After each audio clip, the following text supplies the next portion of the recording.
Olá, gente, muito boa tarde. Mais uma vez, sejam todas bem-vindas. Agora que a gente já ajustou o áudio, a Márcia estava terminando de ajustar e tá me ouvindo bem, Márcia? Se tiver ouvindo agora, ó, agora tá jóia, então. Você vai iniciar a aula revisando o quê? Um compartilhamento de tela. Vocês estão vendo aí o mesmo que eu? Já tiramos foto, já colocamos lá no grupo, que já vamos começar para quem tá chegando, para acabar de se aproximar. Eu vou iniciar a nossa aula. Vocês estão vendo mesmo que eu? Sim? Sim. Joia? Então, para que ter medo quando podemos ter força e coragem para superar qualquer desafio? O medo são coisas que nós tememos. Claro, né? Todos nós temos medos. Só que vamos tentar trocar o medo pela força e pela coragem. Sabe qual é o segredo para fazer isso? Eu aprendi. Buscar, para aqueles que creem, eu não estou falando sobre religião, estou falando sobre a presença de Deus. Quanto mais perto de Deus você tem, mais forte você vai ser. Sabe por quê? Porque você sabe quem é o seu Pai. Não porque você é forte, mas porque Ele é forte, Ele te faz forte. Então, vamos aprender a ter coragem. Coragem e ousadia. Não no nosso nome, mas em nome de Deus. Ok? Então, começa a nossa aula com essa mensagem sobre força e coragem em meio às dificuldades para enfrentar o dia a dia da vida, tá? Vamos fazer aí, gente, uma breve revisão? Eu dei aqueles 2 minutinhos, sei que vocês deram uma olhadinha aí no que a gente falou. Na aula passada, falamos sobre primeiros socorros, demos continuidade, porque o objetivo do primeiro socorro, só relembrando, preservar a vida do paciente, reduzir o sofrimento e prevenir as complicações. Do quê? No caso de queda, no caso de vômito, diarreia, desidratação, animais peçonhentos. Relembrando que vômito e diarreia, para você ficar bem atento, não é só água que se perde. Se perde muitos nutrientes e principalmente na diarreia, sais minerais. Então, se vomitou, se teve diarreia, não é só água. Tem que ser reposto com água de coco, com isotônico. Tem casos que não dá para ficar esperando em casa, não. Ah, ele vai melhorar. Não. Tem que procurar levar para o socorro mesmo, porque tem que tomar hidratação pela veia. Ok? Então, é muito sério. E o idoso e a criança se desidrata muito rápido. Então, começou com vômito, diarreia, não fala assim, eu vou dar suquinho. Sim, pós-recuperação, pós-estabilização, por que está com esse vômito? Por que está com essa diarreia? É uma reação adversa? É uma bactéria de repente, uma intoxicação alimentar? Comeu alguma coisa que não fez bem? Não fiquem dando em casa, é o principal problema que a gente enfrenta. Pega e fica dando maisena com limão. Toma maisena com limão que segura o intestino. Mas tem coisa que não dá para segurar. Tem que procurar um médico, principalmente se teve febre. Tá com vômito, tá com diarreia, tem que deixar sair. E se é uma coisa ruim? É uma bactéria ruim, vai tomar coisas para segurar? Então, nem sempre o que o vizinho fala para fazer que foi bem para ele, faz bem para a gente, ok? Quedas e fraturas, falamos na aula passada. O que é importante? Em todo procedimento em primeiros socorros, acalmar a vítima. Acalmou. Evitar o excesso de tapetinho em casa, principalmente tapetinho não seja antiderrapante. Idoso, ele não tem, às vezes, a mesma mobilidade. Entendeu? Então, a queda no idoso é muito, está correlacionada à quebra de ossos. Por quê? Às vezes esse paciente tem diabetes, vai demorar para cicatrizar, tem problema com osteoporose. E, relembrando, o quê? Quais as atitudes, independente qual seja os primeiros socorros, deixe isso anotado. Se não tiver na sua apostila, escreva, printa a tela, mas não deixe de lembrar da minha segurança, segurança do local, segurança da vítima. Se você está indo socorrer a pessoa que acabou de cair, acabou de ter um grito, checa o local, já vai olhando de longe. Se ela escorregou, foi no sabão, você chegar de uma vez, você vai escorregar também. Entendeu, Dileia? Entendeu, Vanilda? Entendeu, Maria? Então, é isso, tem que ficar muito atenta.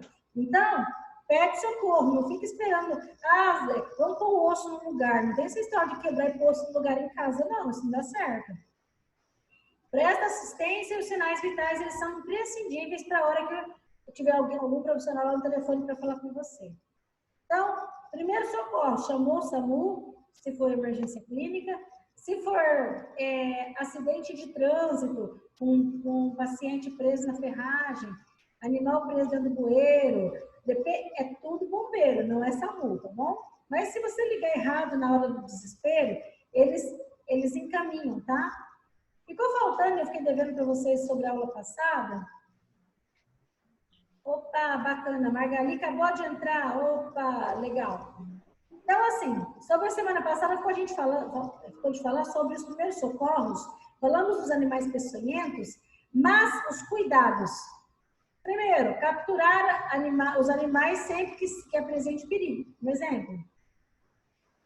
Não adianta lá de Leia, o paciente dela, o bichinho foi, picou, e ela ficar perdendo tempo correndo atrás do bicho. Daqui a pouco tá de Leia picada pelo bicho também. O importante, de repente, é identificar. Foi escorpião? Que cor que é? O preto, é o marrom, é o amarelo? Você viu a cor? Tá bom. Agora, perder muito tempo ali, retirando tudo do lugar para achar o bichinho enquanto a pessoa fica esperando, acho que a prioridade não tenho certeza. A prioridade é levar a pessoa para ser atendida, enquanto alguém procura o bichinho para que outra pessoa não se pique, entendeu? Mantenha a pessoa em repouso e calma. Por quê? Como eu falei, primeiros socorros, a primeira palavra-chave é calma. Quanto mais calma essa pessoa tiver, mais vai evitar essa absorção do veneno no organismo. Retire anéis, relógio, pulseira, por quê? Muito tempo com esse... Se o bichinho picou, tá com anel, vai inchar o local. Então, ficar com anel não. Pulseira, relógio, tudo que tiver, se for picado na mão, tem que ser retirado. Independente qual é o bicho, se é escorpião, se é aranha, se é que seja, lava com água e sabão. Água e sabão leva a pessoa o mais rápido possível para o serviço médico, tá bom? Remoção imediata e aplicação do soro. O soro é o soro contra a picada, por isso que é importante saber se é cobra, se foi aranha, se foi escorpião, ok? Professora, e o que não se deve fazer? Eu quero que vocês prestem mais atenção aqui, ó. Nada de torniquete ou garrote. O que é isso? Quando você vai nos filmes, a pessoa vai lá e amarra um pano e amarra muito forte. Não se faz mais isso, tá? Torniquete e garrote no local faz com que prenda a circulação. Cortar, perfurar, chupar, popó de café, folha de louro, qualquer coisa desse tipo, não pode, tá? Então, se vocês quiserem, depois a professora até coloca esse slide lá no grupo de vocês, para vocês olharem com mais carinho. Porque, às vezes, tem pessoas que inventam por bebida alcoólica, querosene, nada de pôr fogo em cima, gente. Não pode. É água, sabão e leva para o socorro. Essa história do filme que eles enfiam, fica furando e chupava, não, pelo amor de Deus, não vai piorar o caso da pessoa. Não pega um pano forte e amarra, porque daí deixa de circular sangue e depois tem que amputar, não. Cuidado, então, tá?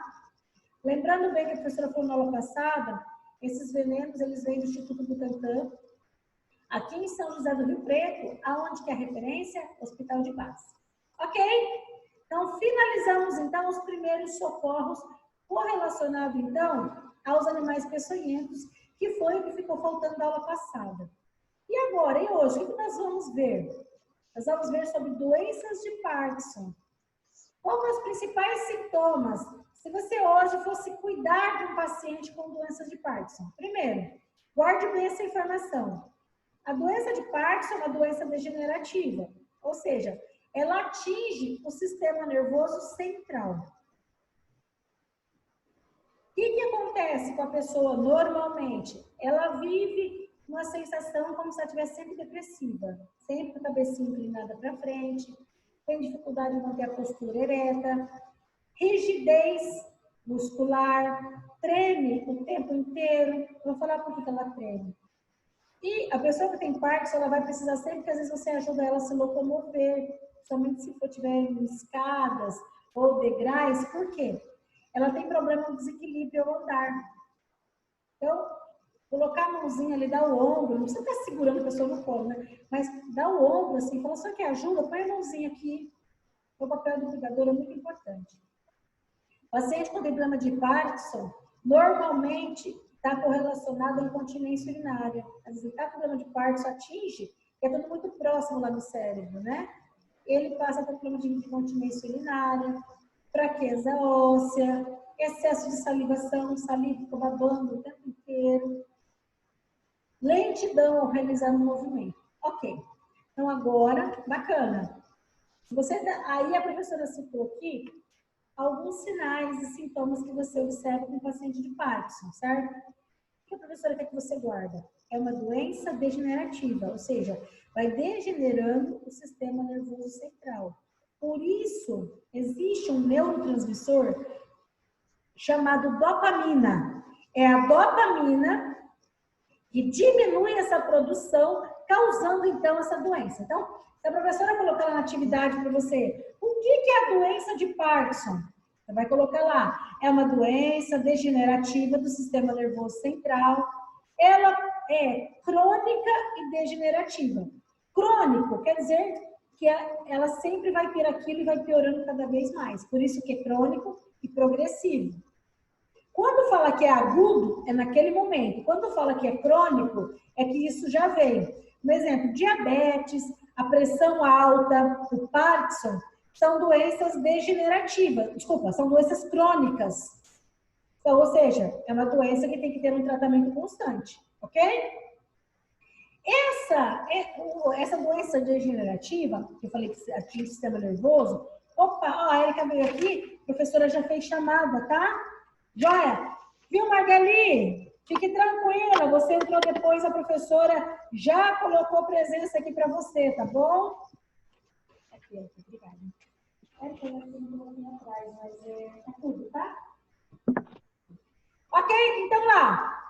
É uma doença degenerativa, atinge o sistema nervoso central, é crônica e, principalmente, acomete o sistema motor, ou seja, de locomoção, tá bom? Essa doença, o que ela faz? Ela começa a morrer as células nervosas. E essas células que mandam um comando no corpo. Como eu falei para vocês, a dopamina, ele é um neurotransmissor. Ele é muito importante em movimentos voluntários. Ou seja, o hábito de fazer isso aqui. Quem tem Parkinson, ele vai ter essa dificuldade em firmar por causa da dopamina, por causa da produção desse neurotransmissor. Então, essas alterações do sistema nervoso, ele é responsável por esse controle, e aí vai começar a aparecer os sinais que a professora acabou de falar lá agora. Se você perguntar assim, professora, quem é que pode ter? Como é que é o aparecimento desses sinais?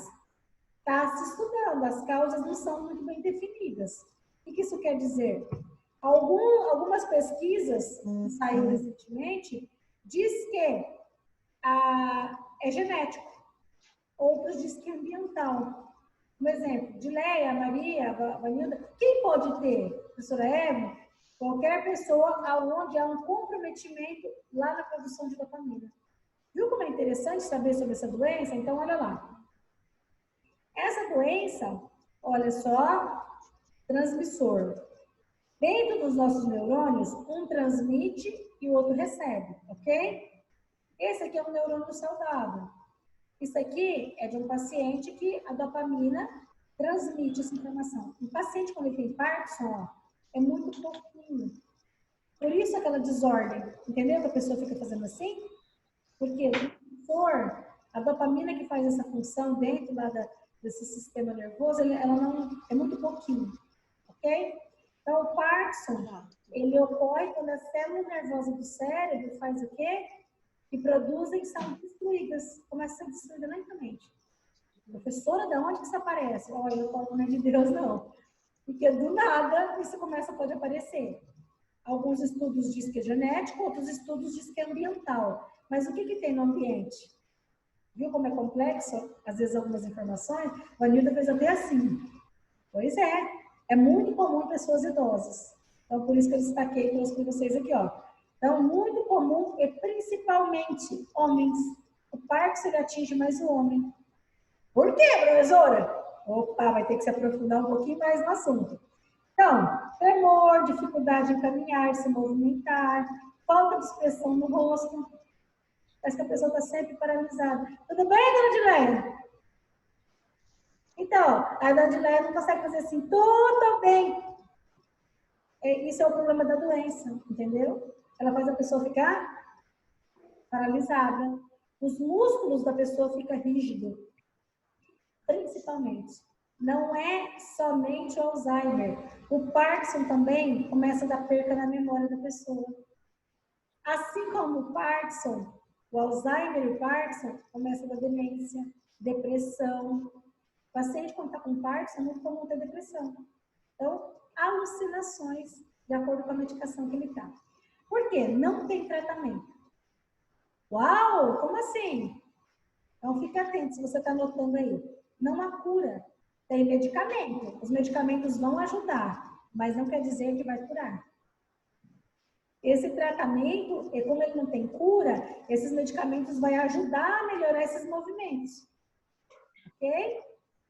Alguns casos, que são poucos os casos, é indicado fazer o quê? Cirurgia. Só que isso aí é quando os medicamentos não estão respondendo, ok?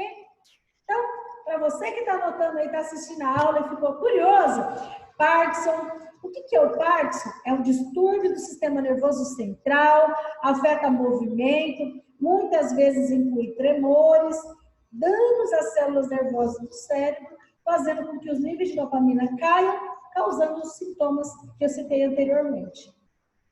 Reforçando lá, geralmente esses sintomas começam com tremor na mão. E aí vai piorando. Depois, aos poucos, esse paciente vai ficando cada vez mais lento. Daqui a pouco ele vai ficando rígido. E cuidado, já que na aula passada nós falamos dos primeiros socorros com queda, o paciente do Parkinson tem que tomar muito cuidado com queda. Degrau, tapetinho, se for ter tapete no banheiro tem que ser derrapante. Evitar deixar esse paciente sozinho muito tempo dentro do banheiro, porque é muito fácil ele perder o desequilíbrio. Perder o equilíbrio, vai cair.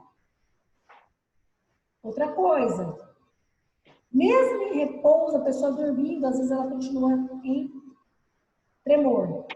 Instabilidade postural, ele vai ter dificuldade de se manter ereto, ele vai estar sempre andando mais cabisbaixo, tá? Agora, se você perguntar, é só físico os sintomas? Não. A resposta é não. Se você estiver anotando aí, ó, os sintomas psicológicos desse paciente é depressão, ansiedade, há um prejuízo cognitivo, ou seja, na linha de raciocínio dele, olfato, alteração no sono, dificuldade de engolir. É onde vai entrar o quê? O papel do cuidador. Paciente com Parkinson, de acordo com o estágio que ele está, o cuidador tem que auxiliar ele na hora da alimentação. Ele vai tentar fazer isso, você vai ajudar. Existem formas, eu vou ensinar para vocês como é que faz, tá? Então, psicológico, o que mais que esse paciente vai ter? Dificuldade de deglutição e problema com demência. Então, agora que você está bem assim antenado, você está prestando bem atenção aí, assim, ó, sintomas do Parkinson, lembre bem, rigidez, curva, cotovelo, tremor, falta de expressão, você não sabe se ele está com dor, se ele está triste, se ele está feliz, ele está assim. Tudo bem, Vanilda? Aí ele está assim. Aí você fala, será que a dona Vanilda está bem? Ela não sorri para eu saber, ela não fica carrancuda, ela fica com uma expressão, entendeu? Não tem como você sentir, entendeu? Como está esse paciente. Quadril, marcha, embaralhado, ou seja, muito fácil ele cair. Sobre o tratamento do Parkinson. O tratamento da doença, é como eu falei, são medicamentos paliativos. O que quer dizer paliativo? Ele não cura ou modifica a doença. Ele apenas alivia os sintomas e melhora a qualidade de vida do paciente, tá bom? Então, ele não vai curar. Quando fala que é algo paliativo, é algo que não vai curar ou modificar, vai apenas aliviar, tá bom? Então, esse medicamento é a levodopa mais o cloridrato de benserazida. Então, esse aqui embaixo é o nome do sal, ou seja, do princípio ativo. Esse nome embaixo está escrito Prolopa, é um nome comercial, tá?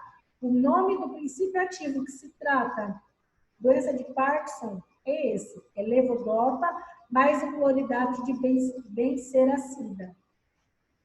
Existe ele de 100, ou seja, de 50 miligramas, ou com 250 ou 125, tá?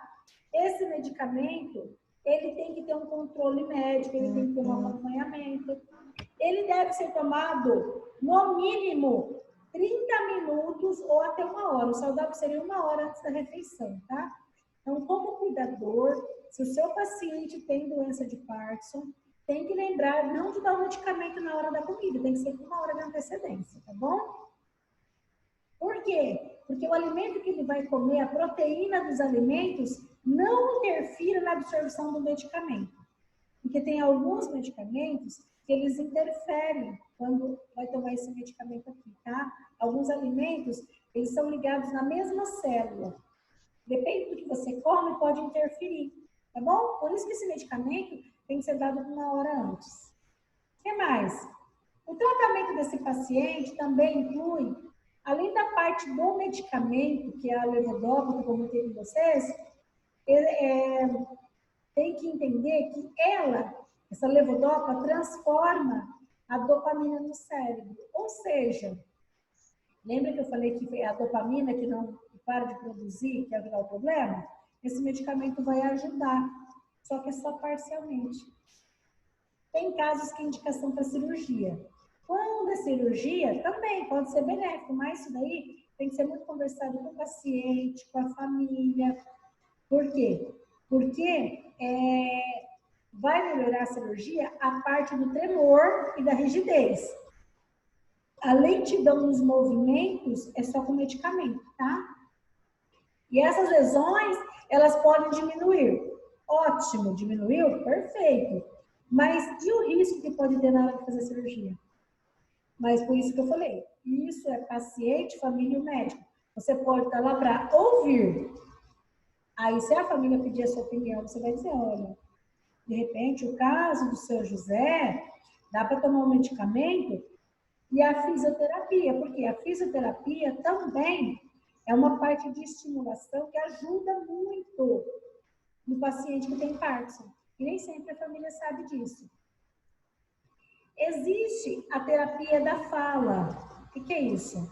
Alguns pacientes que têm essa doença, eles começam a ter problema e tem que ter acompanhamento com o fonoaudiólogo, porque é muito próximo lá no cérebro, entendeu? Às vezes está fazendo tratamento, vai melhorar uma coisa, mas vai estragar outra. Então, é importante que você saiba que você às vezes vai precisar acompanhar. Um dos papéis do cuidador é acompanhar o paciente no fonoaudiólogo. E o fonoaudiólogo, às vezes, dá orientação para você como você deve falar em casa. Às vezes tem atividade, tipo, falar palavras, o qual quem tem Parkinson tem dificuldade em falar. Então, você tem que acompanhar esse paciente para você entender como dar continuidade em casa. Outra função que é muito importante é a terapia psicoterapêutica. Opa! Ou seja, a Vanilda até riu, eu sei, Vanilda, você não sabe porque não quis sair a palavrinha, não. Acha que eu sou vocês que falam nome? A terapia psicoterapêutica, viu? Agora me rolou. É em parceria entre a família e o cuidador. Tem papel que é a família, que esse paciente vai ter muita limitação. Então, se for necessário, vai depender do que o seu paciente gosta de fazer. Às vezes você vai ter que auxiliar ele, por causa da coordenação, a desenhar, pode ser pintar. Tem casos que a psicóloga pode passar algumas atividades para ele fazer exercício. É onde entra a família e o cuidador na parte da psicoterapia, tá? O que mais, professora? Calma! Dicas importantes. Se você está anotando aí, quer saber, professora, agora fiquei curiosa. Anota aí, ó. Quando você está fazendo esse acompanhamento, tem que, nos cuidados principalmente, envolver o paciente com a família. Às vezes a família fala assim, eu não tenho tempo, mas espera aí. Não é a família, não é só você. Tudo bem, você cuida desse paciente, mas para o retorno dele ser melhor, a família se comprometer também. Então, envolver a família do paciente, envolver primeiro o paciente, a família. Ou seja, esse tratamento tem que ser todos no bem comum do paciente, para o resultado ser melhor. O que mais? Quando, eu falei no começo da aula, quando o paciente tem Parkinson, tem que rever alguns conceitos, como eu falei, sobre decoração na casa. Se for ter tapete, tem que ver a possibilidade desse tapete não ser o quê? Tem que ser derrapante. Porque esse paciente, ele vai fazer o quê? Ele pode escorregar, pode causar o quê? Pode causar um acidente, uma queda. Então, moradia adequada é, se a família pedir sua opinião, fazer essas adaptações. Se puder pôr corrimão, tiver uma condição financeira, pôr corrimão no banheiro para ele poder se segurar. Esse paciente, como eu citei anteriormente, ele tem dificuldade de engolir. Você conversar com a família. De repente, não é função sua fazer o alimento dele, mas você pode dar uma dica. Se isso for tratado com a família, que é você que vai cuidar da alimentação dele, ser uma alimentação mais líquida, não uma alimentação muito sólida, porque vai ter dificuldade. A parte da higiene pessoal você vai ter que ajudar, porque nem sempre ele vai conseguir. Uma das sugestões, de repente, pedir para comprar uma escova elétrica, aquela escova que põe, mas mesmo assim você vai ter que auxiliar, porque ele não vai conseguir fazer com exatidão. A atividade física é um pouco limitada, mas não pode deixar de ser feita. Nós temos um projeto, a AFR, que é Atividades Físicas Recreativas, onde vocês vão aprender como fazer atividades com o paciente em casa, cada um dentro de sua limitação, é claro, tá? E ainda o apoio emocional. Esse paciente, ele fica muito com a parte emocional, principalmente de fala comprometida. Às vezes você não precisa falar, só ouvir ou tentar ajudar, porque esse apoio emocional, ele é de extrema importância, ok? Você imagina, Maria Amélia, você tentar falar algo para alguém e a palavra não sair corretamente? Tem que estimular a pessoa a se alimentar. Falar, a gente come não é quando tem fome, a gente come para não ficar doente. Porque nós temos que manter esse corpinho aqui e não é fácil, né? Por isso que tem que comer a cada 3 horas, não é só quem tem diabetes. O saudável é manter o nosso corpo sempre com vitaminas, com frutas e legumes, se for possível, tá? Olá, então vamos revisar. O que a gente aprendeu que é muito interessante? Que a doença de Alzheimer é uma doença degenerativa. Essa doença, ela não tem estudos ainda a respeito dela, que não é vírus, não é bactéria, que isso é genético, ou ainda tem fatores ambientais envolvidos, tá? Não tem tratamento, ou seja, toma tal remédio que isso vai curar. Não. Os tratamentos que tem são paliativos, são medicamentos que o paciente vai tomar para quê? Para que amenize os sintomas. Existe aí as alternativas além da parte do apoio terapêutico ou psicoterapêutico, o fonoaudiólogo, e ainda ouvir esse paciente, adaptar a casa desse paciente, conforme as dicas que eu passei para vocês. Ó. Os medicamentos têm que ser tomados, tem que estar envolvido a família, a dificuldade de ficar muito atento para esse paciente não acontecer algum acidente com ele, e então, ficar muito atento na hora da alimentação, higiene pessoal, auxiliar, ele não vai conseguir, de repente, devido ao tremor, abotoar. Nós temos uma aula que nós vamos falar sobre os cuidados com a roupa. O que a gente pode fazer para ajudar esse paciente na hora de a roupa dele, já que ele não consegue abotoar, ele fica constrangido e você fica erguendo o zíper da calça dele? Vamos aprender. Para isso não pode faltar na aula, ok? Hoje, então, fizemos a nossa breve revisão, falamos sobre a doença de Parkinson. Então, papel do cuidador. Ficou bem claro, Vanilda? Entendeu, Dileia? Maria, Márcia, conseguiu entender que, nesse caso do paciente, viu, Margali? Viu, Márcia? Tem que ficar atento, porque é o seguinte, são pequenos detalhes que fazem toda a diferença. Então, esse paciente, ele vai querer ser ouvido, só que às vezes ele não vai conseguir se comunicar. Então, se ele não conseguir falar, conversa com a família.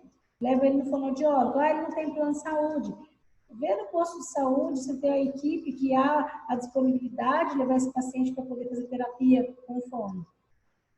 O medicamento vai ajudar a amenizar alguns sintomas. Tem paciente que é indicativo de cirurgia. Enfim, olha, eu espero assim que você tenha conseguido guardar bem o que a professora falou, porque a próxima aula nós vamos falar dos transtornos somatoformes. Por que tem pessoa da família que chega, parece que a pessoa vive doente e ao mesmo tempo ela nunca tem nada? Por que tem pessoa que se você abrir a bolsa tem trocentos remédios lá dentro? Vamos entender